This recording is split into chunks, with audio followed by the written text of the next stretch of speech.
तो अब हमारा नेक्स्ट टॉपिक रहेगा वेक्टर सब्ट्रैक्शन। वेक्टर सब्ट्रैक्शन हमने को सब्ट्रैक्ट करना है, किसको? दो वेक्टर्स को। कैसे करना है? तो देखो, केवल हम यूं नहीं बोल सकते कि हमें दो वेक्टर को सब्ट्रैक्ट करना है, हमें क्लियर कट बताना होता है कि हमें को किस में से किसके को सब्ट्रैक्ट करना है। इसीलिए वेक्टर एडिशन में भी मैंने आपको कहा था कि always obeys the order, order को हरदम फॉलो करो, ऑर्डर को फॉलो करो। वापस हमने वही ए और वही वेक्टर बी ले लिया। आपसे हमने पूछा कि लेट रिजल्टेंट वेक्टर किसका? a minus b, a minus b is equal to c, और c इजकल टू क्या दे रखा आपको? a minus b. आपको कह दिया कि determine the value of c where c is equal to a minus b. ठीक है, तो अब हमने पूछा what you have to do, आपको क्या करना है? What we have to do, हमें क्या करना है इसमें? आपको उसको देखिए तो क्या लिख रखा है, इक्वेशन क्या बता रही है कि we have to subtract the vector B from vector A. हमें वेक्टर बी को वेक्टर ए में से सब्ट्रैक्ट करना है। हमें सब्ट्रैक्शन तो आता ही नहीं है। बोले फिर आपको क्या आता है? बोले सर एडिशन आता है। बोले एडिशन आता है क्या? बोले हाँ। बोले एडिशन तो हमको पूरी तरह आता है सर, अच्छी तरह समझ में आ गया, आपने समझा दिया, हमें एडिशन खूब अच्छी तरह समझ में आ गया। बोले फिर तो वेक्टर सब्ट्रैक्शन भी समझा दूंगा। कैसे? तो सुनो, तो आप जरा देखो मैथमेटिक्स क्या कर रही है कि a minus B is equal to, can we write a minus B is equal to a plus minus of b? बोला हाँ। तो इसका मतलब c is equal to a plus minus of b? बोला हाँ। अब जरा देखो, ये जो इक्वेशन लिखी हुई है, क्या लिखी हुई है? c is equal to a plus minus of b। According to this equation what we have to do, क्या करना है अब आपको? देखिए, तो आप उस इक्वेशन को देखिए, क्या दिख रहा है आपको इस इक्वेशन में कि c is equal to a plus minus of b, ये है। तो इसका मतलब आपको क्या करना है कि वेक्टर a में minus of b, what do mean by the minus of b? That means the opposite vector of b हमें ऐड करना है। तो to get the resultant vector c we have to add the opposite vector of b in vector a। हमें vector a में vector b का opposite vector add करना है। b add नहीं करना है, b ऐड तो पहले करना था, तब a प्लस बी डिटरमाइन करना था। अब आपको a माइनस बी करना है। तो मैंने कहा कि इंस्टेड ऑफ अपने से subtracting the vector b from a, let we add the opposite vector of b in vector a। हम वेक्टर a में b का अपोजिट वेक्टर ऐड कर देते हैं। बोले हाँ। तो क्या करो, we first draw the minus of B, opposite vector of B. B आपको दे रखा है, हमने माइनस बी ड्रॉ कर लिया ड्रॉ? बोला हाँ। तो अब क्या करोगे? अब वापस हम क्या करना है, अपने पास वेक्टर ए में माइनस बी को ऐड करना है। ठीक है, तो now we apply the procedure of vector addition. क्या करेंगे अपने पास? We first draw the first vector a from the final point of vector a we join the initial point of second vector. Now the second vector is कौन? Vector minus of b. तो opposite vector of b का initial point join करेंगे, कहां से? A के final point से। Then the arrow joining the initial point of the first vector that is vector A to the final point of second vector that is minus of B gives you the resultant vector C. वो आपको resultant vector सी देगा। इसका मतलब सी is equal to कितना हो गया? A plus minus of B, और mathematically C is equal to A minus B. तो ये हमने यहां पर आपको करके दिया। क्या कह दिया कि सबसे पहले हमने वेक्टर ए बना दिया था और उसके फाइनल पॉइंट से हमने माइनस ऑफ बी बनाया, और फिर बाद में ए के इनिशियल पॉइंट को बी के फाइनल पॉइंट से माइनस ऑफ बी के फाइनल पॉइंट से ज्वाइन करने वाली एरो वो क्या आ गई थी? रिजल्टेंट वेक्टर सी आ गया। तो resultant vector C is equal to A plus minus of B is equal to A minus B.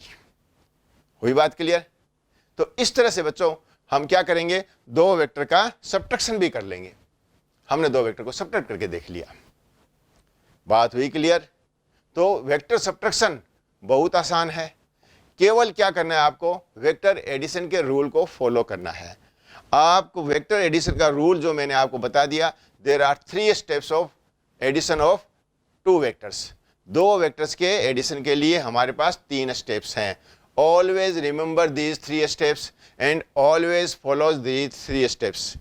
तो आपको कभी गलती होगी ही नहीं, न वेक्टर एडिशन में गलती होगी, और vector subtraction is nothing but a vector addition ही है, जिसमें हमें a में से b को सब्ट्रैक्ट करने के बजाय हम क्या करते हैं, a में माइनस ऑफ b को ऐड कर देते हैं। आप इस प्रोसीजर को फॉलो कीजिए, एक क्वेश्चन भी गलत नहीं हो सकता, कभी भी गलती नहीं होगी।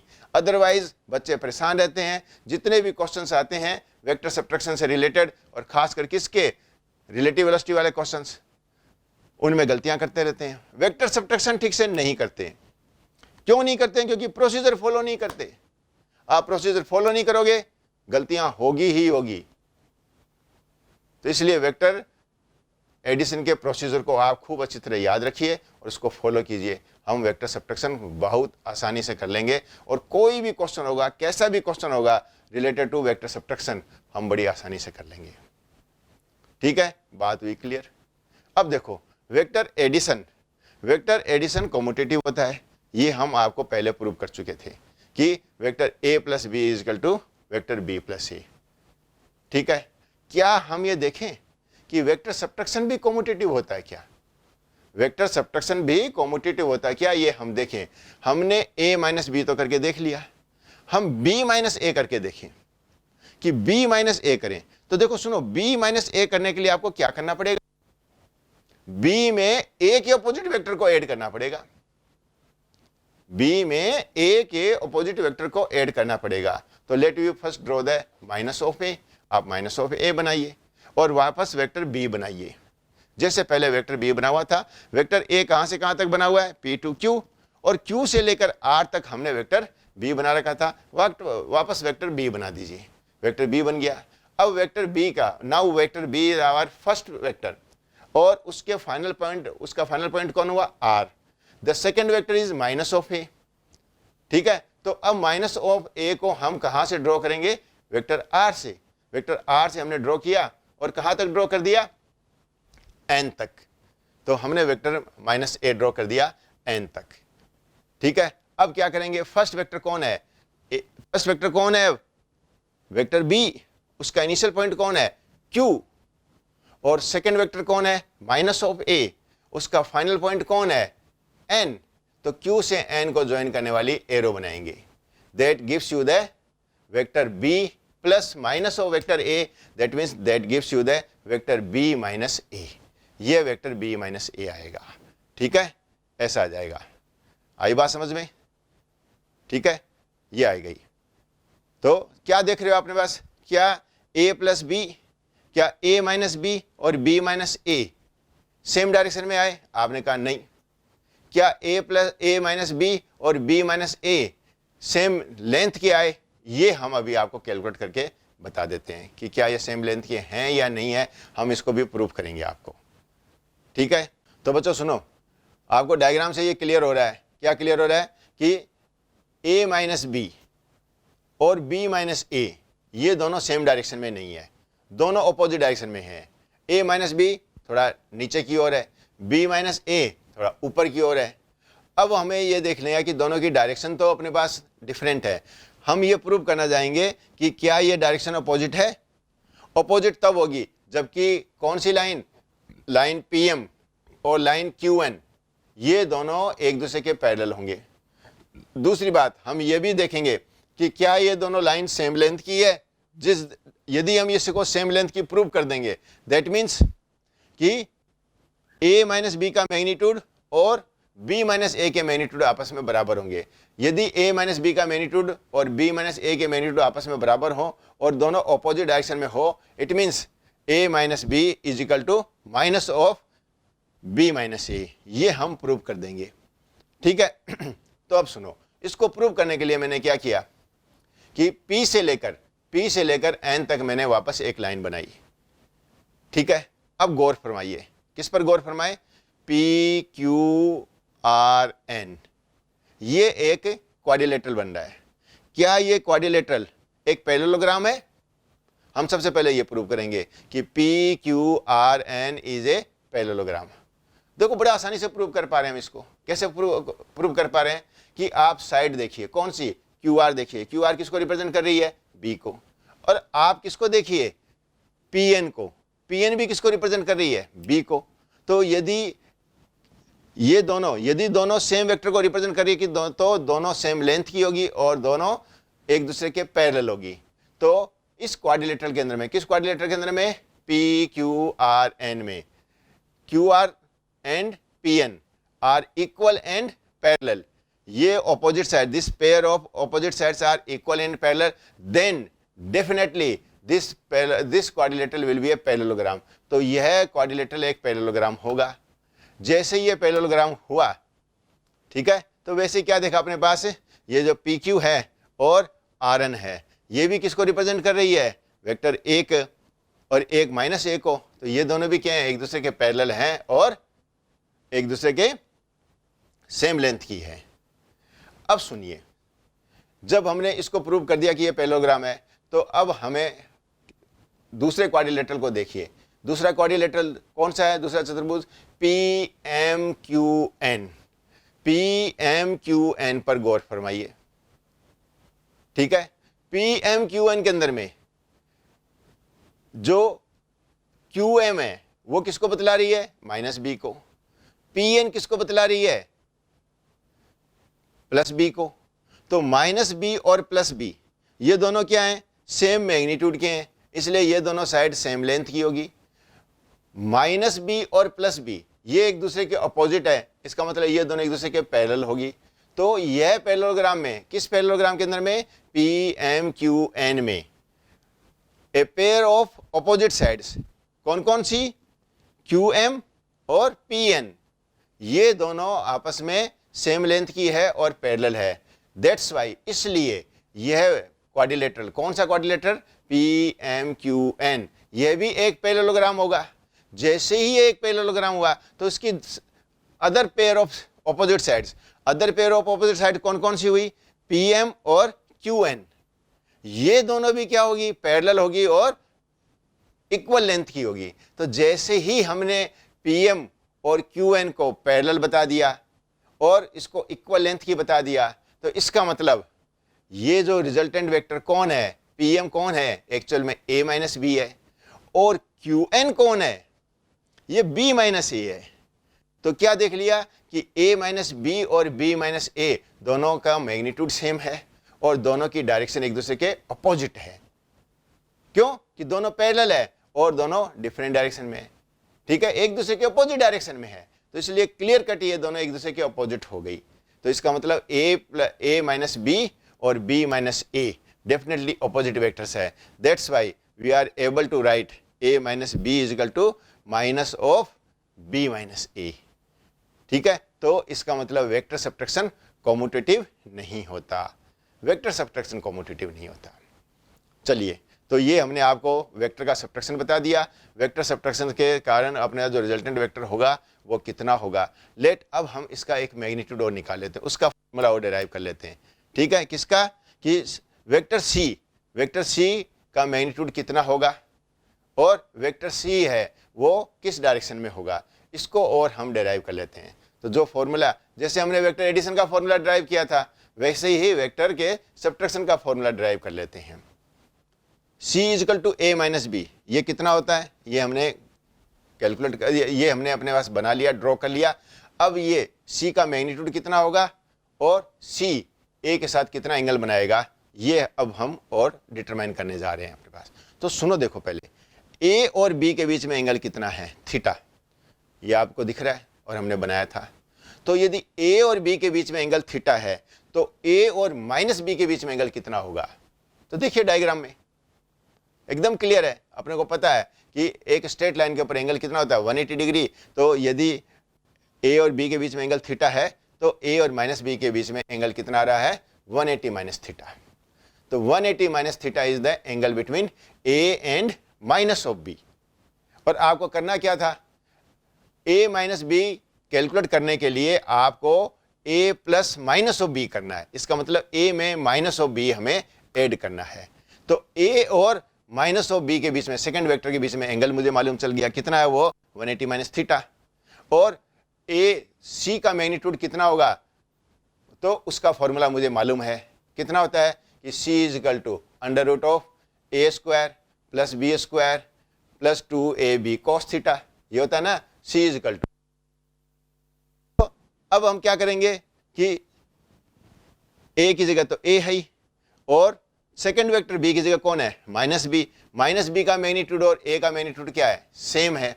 तो इसलिए फॉर्मूला क्या आएगा, c is equal to under root of a square, ठीक है, plus b square plus 2a, second vector कौन है, माइनस बी, उसका मैग्नीट्यूड भी कितना है, बी। यहां माइनस बी नहीं लिखेंगे, ये ध्यान रखिएगा, मैं बार बार मैं बोल रहा हूं। सेकेंड वेक्टर कौन है, माइनस बी, लेकिन सेकेंड वेक्टर के माइनस बी का मैग्नीट्यूड कितना है, बी।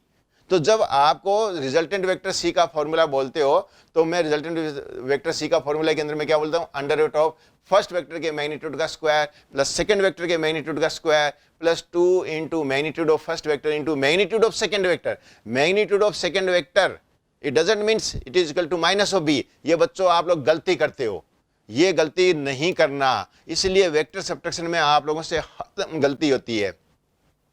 कई बच्चे क्या करते हैं अपने पास कि c is equal to under root of a square plus minus of b का होल स्क्वायर करते हैं। मैंने कहा ये माइनस क्यों लगाया अपने पास, बोला साहब इस बार माइनस बी वेक्टर है, तो माइनस बी वेक्टर है, माइनस बी वेक्टर का मैग्नीट्यूड कितना है, बोला माइनस बी। गलत, मैंने पहले भी कहा है कि यदि किसी वेक्टर के साथ में माइनस का साइन हो तो वो माइनस का साइन हरदम उसके डायरेक्शन के साथ लिया करें।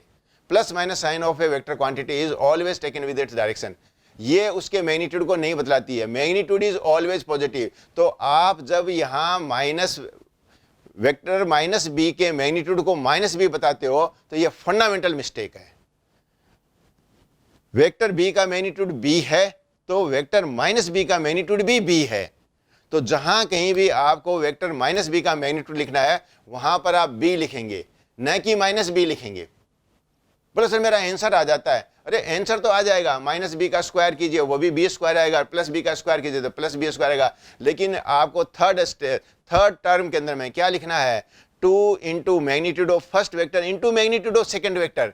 वहां यदि आप माइनस बी लगाते हैं तो फिर बाद में एंगल क्या लिखेंगे, दोनों के बीच का एंगल यदि आपने थीटा लोगे तब तो आपका दो गलतियां करने के सब कारण आपका आंसर सही आ जाएगा। और यदि आपने वहां पर एंगल 180 डिग्री माइनस थीटा ले लिया तो वापस गलती हो जानी है।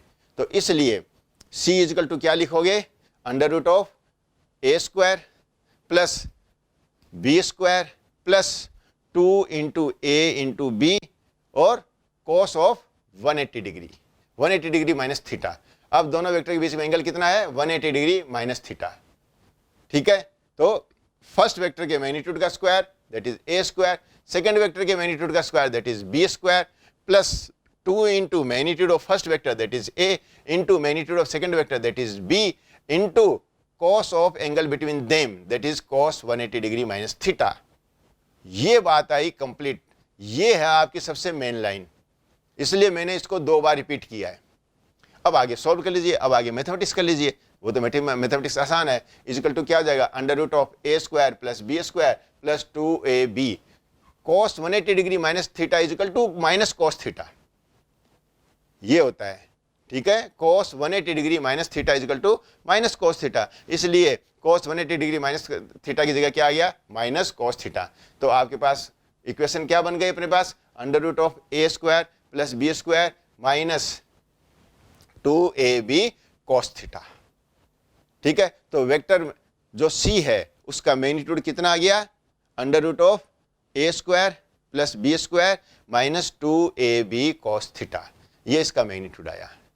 अब जरा डायरेक्शन निकाल ले वेक्टर c की। वेक्टर c ने वेक्टर a के साथ कितना एंगल बनाया, तो आप वहां लिखा करते थे, क्या लिखा करते थे कि tan phi is equal to b sin theta upon a plus b cos theta. Theta is the angle between two vectors, जो फर्स्ट वेक्टर, तो यहां दो वेक्टर्स के बीच में एंगल कितना है, 180 डिग्री। तो ऊपर क्या आ जाएगा न्यूमरेटर में, b sin 180 degree minus theta upon a plus b cos 180 degree minus theta. ठीक है, sine 180 degree minus theta is equal to sine theta, तो ऊपर क्या आ जाएगा b साइन थीटा अपॉन नीचे क्या आ जाएगा a minus b cos theta. ठीक है, तो tan phi इजिकल टू आपके पास फॉर्मूला आ गया b sine theta upon a minus b cos theta. Theta क्या है वापस, theta is the angle between vector a and b, this is not a angle between vector a and minus b। ठीक है, तो आपको a और b, a में से वेक्टर b सब्ट्रैक्ट करना है, जहां पर a और b के बीच में एंगल थीटा है, तो उनके जो सब्ट्रैक्शन से जो रिजल्टेंट वेक्टर आएगा उसका मैग्नीट्यूड कितना आ जाएगा, c is equal to under root of a square plus b square minus 2ab cos theta, और वो जो सी वेक्टर है वह रिजल्टेंट वेक्टर, वह वेक्टर ए के साथ कितना एंगल बनाएगा। तो यदि एंगल फाई बनाता है तो टेन फाई का फॉर्मूला आ जाएगा बी साइन थीटा अपॉन ए माइनस बी कॉस थीटा। तो बच्चों ये हमने आपको वेक्टर सब्ट्रैक्शन का तरीका बता दिया, और वेक्टर सब्ट्रैक्शन से जो रिजल्टेंट वेक्टर आएगा उसका मैग्नीट्यूड कितना होगा वो हमने बता दिया, वो किस डायरेक्शन में होगा वो हमने बता दिया। तो वेक्टर सब्ट्रैक्शन अब कंप्लीट हुआ है। ठीक है, तो अब हम इस वेक्टर सब्ट्रैक्शन की एप्लीकेशंस पर आएंगे।